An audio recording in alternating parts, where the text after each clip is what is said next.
Advantage Assam 2.0 এ ঔদ্যোগিক hub medical হাবলৈ পৰিণত কৰিব অসমক।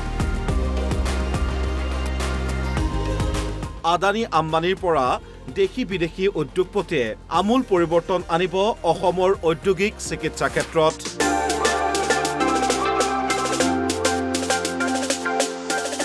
এডভান্টেজ আসাম 2.0 সৰ্বমুঠ 5,18,295 কোটি টকাৰ বিনিয়োগ হলে অসমত 2 লক্ষাধিক চাকৰি মুকলি হ'ব বুলি উল্লেখ কৰে মুখ্যমন্ত্ৰী ডক্টৰ হিমন্ত বিশ্ব শৰ্মাই। এতিয়াৰে পৰা 7-8 হাজাৰ টকাত বহিৰাজ্যত চাকৰি কৰিব নালাগে অসমৰ যুৱক যুৱতীয়ে। শুকুৰবাৰে হোটেল ৰেডিশ্যন ব্লুত এডভান্টেজ আসাম 2.0 খতিয়ান দাঙি ধৰে মুখ্যমন্ত্ৰীগৰাকীয়ে। অসমৰ পৰা মেন পাৱাৰ যাওক but in a decent job.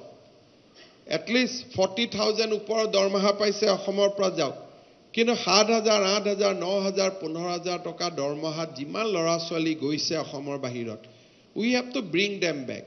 আৰু মই ভাবোঁ যে people of Assam also share my views, the majority people of Assam. গুৱাহাটীক মেডিকেল হাব হিচাপে গঢ় দিয়াৰ লক্ষ্য চৰকাৰৰ। পিছে বিনিয়োগকাৰীয়ে হোটেল, হাস্পাতাল বা উদ্যোগ স্থাপন কৰিবলৈ মাটি নাই গুৱাহাটীত। ৰাইজৰ কৃষিভূমি অধিগ্ৰহণ কৰাৰ লগতে চৰকাৰী পতিতভূমি দিব ৰাজ্য চৰকাৰে। আই এম 100% কনফিডেণ্ট যে এইবাৰ ইণ্ডাষ্ট্ৰীক মাটি দিব খুজিলেও মানুহে আপত্তি নকৰে। য'তে ত'তে মাটি দিলে বেলেগ কথা, বাট আমি ভাবোঁ যে আমি মানুহৰ লগত কথা পাতি will be able to give lands to the industry, will be able to give them other comfort. Biggest problem is land. এই গোটেই ইণ্ডাষ্ট্ৰীবিলাকক লৈ অহাৰ ক্ষেত্ৰত আটাইতকৈ প্ৰব্লেম হ'ব যে আমি মাটি ক'ত দিম। চৰকাৰক সমালোচনা কৰি থকাৰ সময়তে এক স্পষ্টীকৰণ দিয়ে মুখ্যমন্ত্ৰী হিমন্ত বিশ্ব শৰ্মাই। টুইন টাৱাৰৰ কাম আগবাঢ়িছে 60%। 800 কোটি টকা ব্যয়েৰে ৰাজ্য চৰকাৰে নিৰ্মাণ কৰিছে টুইন টাৱাৰটো।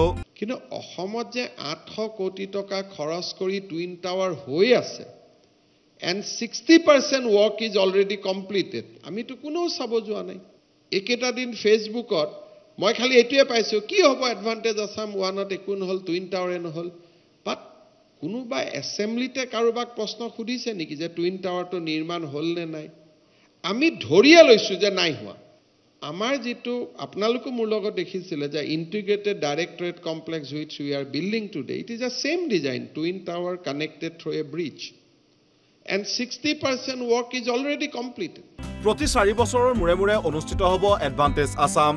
এইবাৰ বুজাবুজি চুক্তি অনুসৰি নাইপাৰ প্ৰকল্পৰ বাবে ৰিলায়েন্সক কাৰ্বি আংলঙত ভূমি আবণ্টন দিব ৰাজ্য চৰকাৰে। ভিডিঅ' জাৰ্নেলিষ্ট অনুজৰ সহযোগত বিচিত্ৰ ৰাজবংশীৰ ৰিপৰ্ট, NB নিউজ।